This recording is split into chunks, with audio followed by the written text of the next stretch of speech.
n'y a pas très longtemps, je suis sorti des écoles publiques, comme ça, en 2019-2020, qui était reconnu cette année.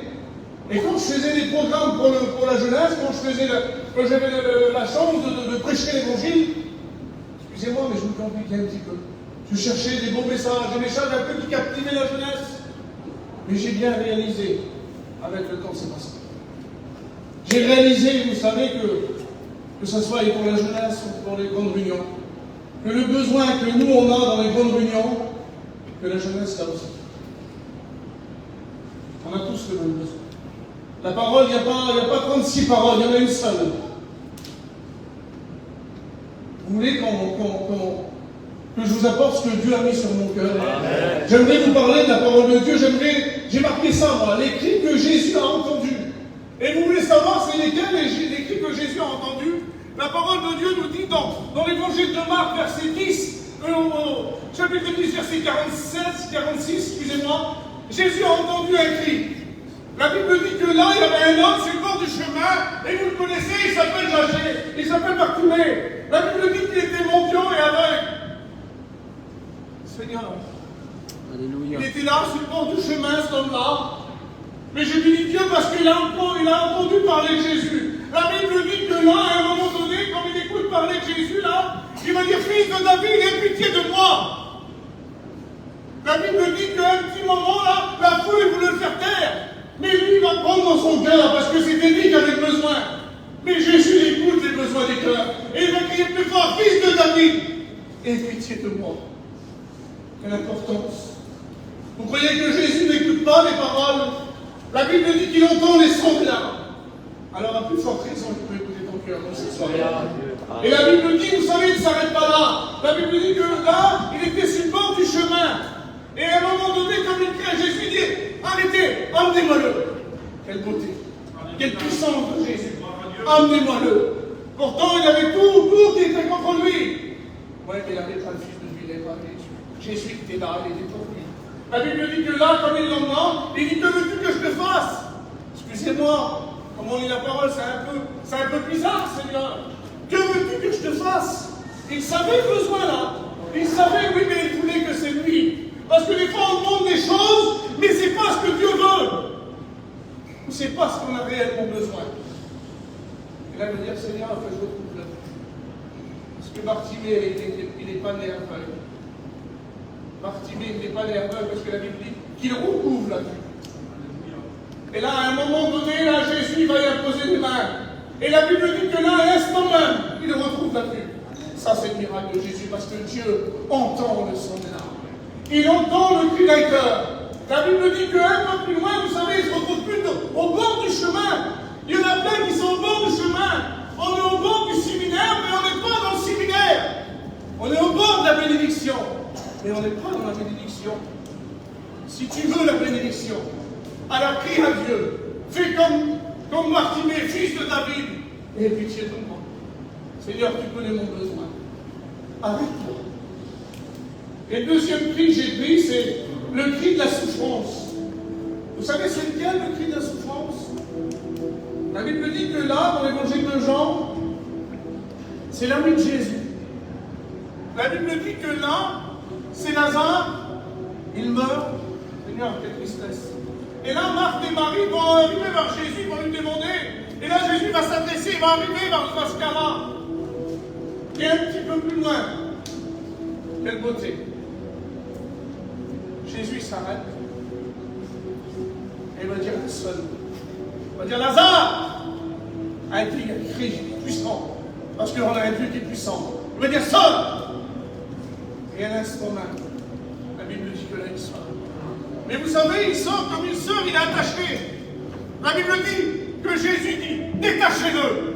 Il y a des personnes, il y a des chrétiens qui sont comme ça et ils sont attachés. Ils sortent, ils se croient des chrétiens, excusez-moi de dire ça, et on l'a vu dans le séminaire. Il y a des personnes qui sont encore attachées. Tu ne voudrais pas que Jésus te détache ce soir? Tu ne voudrais pas que le Fils de Dieu puisse dire, regarde, tu vois ton problème, ta difficulté, je vais te faire un miracle. Détaché, quelle puissance, quelle beauté. J'ai pris le troisième cri. C'est le cri de la délivrance. Vous savez, la Bible dit, excusez-moi, que là, il y avait un homme, il était attaché par divers liens, excusez-moi. La Bible dit que sa demeure à lui, c'était dans les sépulcres. À un tel point qu'il faisait de l'angoisse, certainement, qu'il voulait se donner la mort, parce que la Bible dit que là, il se meurtrissait. Seigneur, quelle souffrance. Mais j'ai béni Dieu encore, parce que Dieu l'a écouté. Vous savez comment on prend le récit un petit peu avant? La Bible dit que là, les disciples sont sur la mer, et Jésus va être là, il va dire, éloignons-nous un peu du bord. Vous savez pourquoi il s'est éloigné du bord? Parce qu'il savait que de l'autre côté, il y avait un Jésus. Oui, Seigneur. Vous savez pourquoi? Parce que la Bible dit que dans un des évangiles, la Bible dit que cet homme-là, il montait sur les montagnes et il descendait. Mais vous savez ce qu'il faisait comme il montait? Il criait. Qu'est-ce qu'il criait? Alors moi, ma pensée, j'ai dû certainement, Seigneur, si tu existes, viens une seule fois. La Bible dit que là, Jésus l'écoute. La Bible dit que là, il traverse. Il arrive à ce port-là, vous connaissez tous. Et là, aussitôt que Jésus pose le pied par terre, la Bible dit que cet homme est bien. La Bible dit que là, cet homme-là, il était, excusez-moi de dire ça, il était dévêtu. Il n'avait plus son sens naturel. C'est ce que l'ennemi nous âme, il veut faire. Il nous prend notre personnalité. Vous savez, au sens spirituel, il veut nous désuétude. Nous qui s'appelons un tel, peu importe. Vous avez vu qu'il y a des noms qui nous donnent le monde?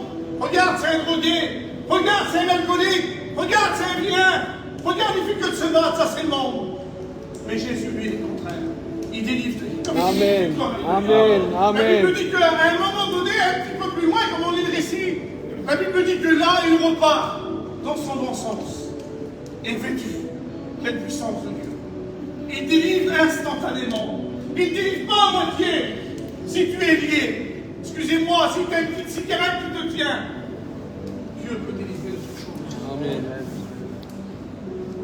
Vous voulez qu'on continue un petit peu plus loin? Alléluia. Il y a eu un cri de joie. Ça se trouve dans l'évangile de Luc 15, versets 11 à 24. J'ai marqué ça, le cri de joie.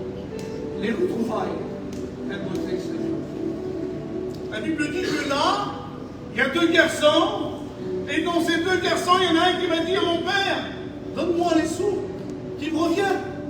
La Bible dit que là, vous connaissez tous les soirs, et là, il part dans un pays éloigné. Il veut découvrir un peu le monde, je pourrais dire. Il y a des chrétiens qui sont comme ça, ils ont tout ce qu'il faut dans la maison de Dieu, ils ont tout ce qu'il faut en Israël, mais ils veulent aller comment dire, ils veulent aller au pays là qui a les campagnes gays. Ils veulent aller à Jéricho. Vous savez, le monde ne fait pas de cadeaux. La Bible dit que là, cet homme-là, il va gaspiller tout son argent dans la débauche. Mais je bénis Dieu. Je bénis Dieu parce qu'il va se rappeler que dans la maison de son père, il y a du pain en abondance. Et je voudrais te dire, toi, jeune fille, jeune garçon, dans la maison de Dieu, il y a plein de bénédictions pour toi. La Bible dit que là, il va dire, écoute mon père, j'ai péché contre toi et contre le ciel. Je ne suis plus digne d'être appelé ton fils. Oui, mais l'amour de Dieu. La Bible dit que là, le père, en voyant son fils, il va au devant de son fils. Ça, c'est l'amour d'un père. Comme, excusez-moi de dire ça, moi j'ai un enfant de 19 ans, je sais qu'il va faire sa vie dans le monde, même qu'il a pu faire n'importe quoi. Quand je le vois, c'est mon fils à moi, je le serre dans mes bras, et on est tous ses enfants. Quoi tu as pu faire? Dieu ne regarde pas. Dieu, vous savez ce qu'il regarde? C'est ton attitude à toi. C'est ce que tu vas faire, est-ce que tu vas revenir? Alors Dieu, vous savez ce qu'il va faire si tu reviens? Il va te prendre dans ses bras. Alléluia. Il va te revêtir de la plus belle des robes, la Bible dit.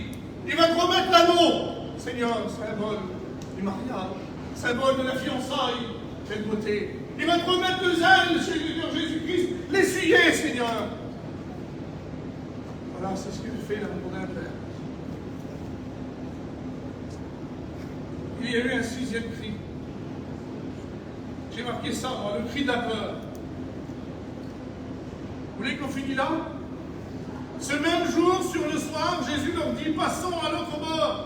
Après avoir renvoyé la foule, il l'emmène dans la barque où il se trouvait. Il y avait aussi d'autres barques avec lui.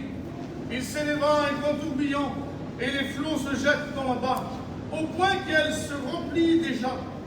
Et lui, il dormait à la poupe du coussin. Il le réveille et lui dit, « Maître, ne t'inquiètes-tu pas de ce que nous périssons ?» S'étant réveillé, il menaça le vent et il dit à la mer, « Silence, tais-toi !» Et le vent cessa. Et il y a eu un grand calme. Tu ne voudrais pas qu'il y ait un grand calme dans ta vie? Si tu veux qu'il y ait un grand calme dans ton foyer, dans ta vie, alors réveille le maître. Au sens spirituel, il ne dort pas. Réveille-le, mon frère, mon soeur, jeune fille, jeune garçon. Réveille-le. Et moi, j'ai marqué ça. Pas de cri. Vous savez, Bartimée a eu la foi.